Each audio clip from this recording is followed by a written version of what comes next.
Уяви, що ти прокидаєшся без думки, кому я винна. Без постійних підрахунків, чи вистачить до зарплати, без відчуття, що ти весь час виживаєш. Ти стараєшся, працюєш, крутишся, але борги не зникають. Здається, що виходу просто немає. Але вихід є.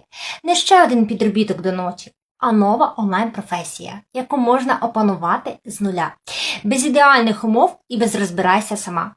Є покрокове навчання, я все детально пояснюю без складних слів. Даю чіткий план дій, готові приклади, зворотній зв'язок.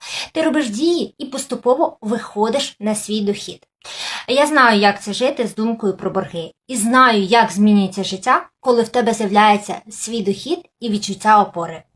Онлайн може стати твоїм шансом нарешті вийти з цього кола і почати жити без боргів. Якщо ти втомилась жити в боргах і хочеш знайти вихід, напиши мені в дірект слово «вихід». Я підкажу, з чого почати саме в твоїй ситуації.